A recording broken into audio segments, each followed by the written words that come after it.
I'm Bambi Francisco for Vader News. I'm speaking with Noah Doyle. He's a managing partner at Javelin Venture Partners, which is an early-stage VC firm focused on digital media, internet commerce, and healthcare IT. Noah, thanks for joining me. My pleasure. Thank you.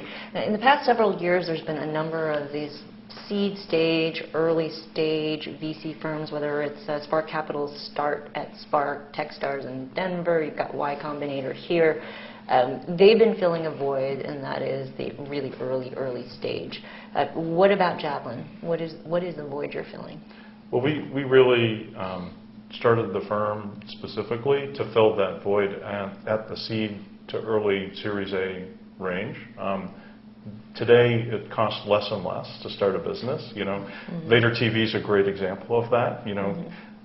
Doing interviews, broadcasting video to the world. From the dining room. From the dining room, getting thousands of members of a community together, for a remarkably conservative sum of money is fantastic, and it's basically being done every day. Businesses are being started on literally $10,000 to $25,000. We meet with teams that have they've done a seed round, a convertible note of literally $10,000, and they've got a working product, already right. up with, users starting to scale. We just did a Vader box that focused on Airbnb, which just raised $20,000. That's right. It's a great example. The Y Combinator, is the kind of emblematic of a whole trend, and it's not just the incubators, but it's happening, across the country.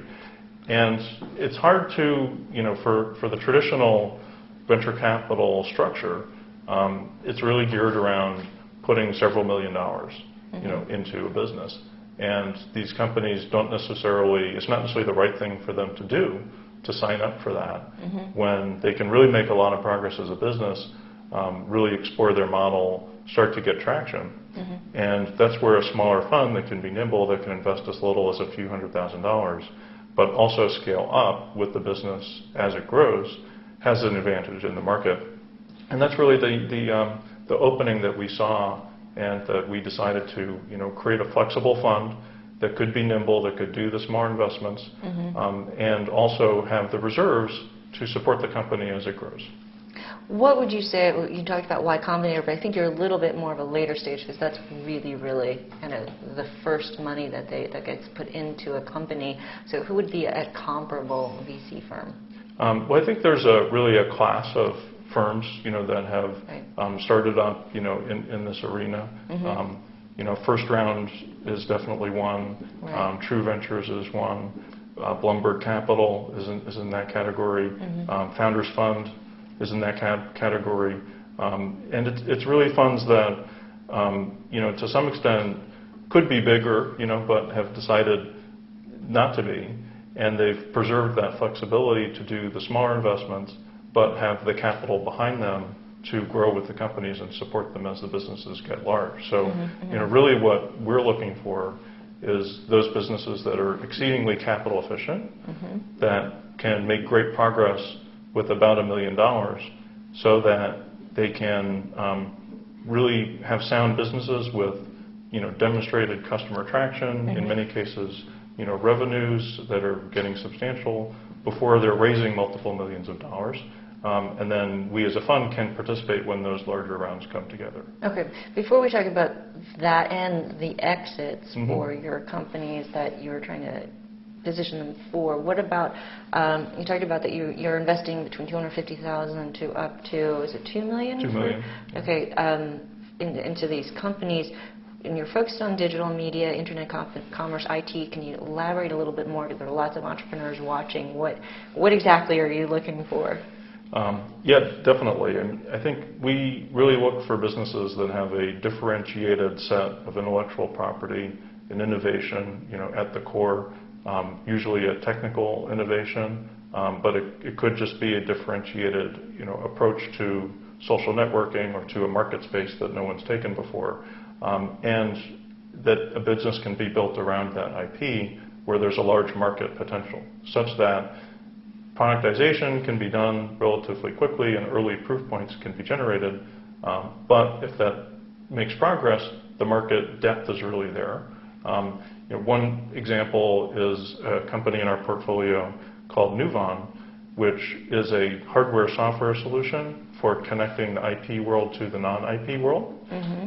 It's an open programming environment, and this company, with a team of a few engineers, built an entire microarchitecture all the way from the logic chip operating system up, based on open source software and pulling pieces together, and made it work. And now they're actually deploying in hospitals with less than a few $1 million of total funding going into the company.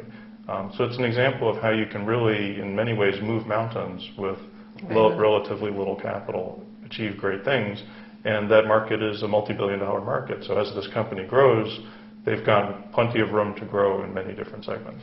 So as a fund focusing on early stage companies, I'd imagine that the positioning is different. Meaning, if you're sort of a big VC, you're positioning the company for either a self-sustaining IPO type company or something for big M&A exit.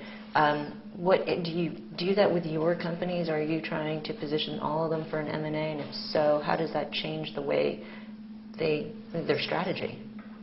Absolutely. The strategy is, I think, in many ways, it's not really that different. You still have to build a great business, right? You've got to attract talented people who love what they do and enjoy it and are doing it for the challenge of it as much as for the potential reward. And you have to focus on the usual, the core of any business of solving problems for your customers. And I think our belief, and this is one of the advantages of structuring our fund in the way we have, because we can take that long view. The average exit today is about 7 years and getting longer every day, and recognizing that companies will take time to demonstrate that they can scale and to build the organization. Is your view 7 years or 15? We're a traditional fund. We're set up with as a 10-year fund, and you see many funds extending that beyond the 10 years. So we're prepared to go the long haul. And there isn't an IPO market today that isn't to say it won't come back in the future. So we try not to be too focused on the exit per se, other than having a good sense that there are a variety of exit opportunities, and we really just encourage our portfolio companies to build their businesses, focus on building a great company, and the exit will find them. Okay, the exit will find you if you build a good company. Thanks very much, Noah. We're going to have you back and talk about what the deal flow is out there, is like out there, and also, how many more companies you're going to be investing in. So stick around. I've been speaking with Noah Doyle. He's the managing partner at Javelin Venture Partners. I'm Bambi Francisco.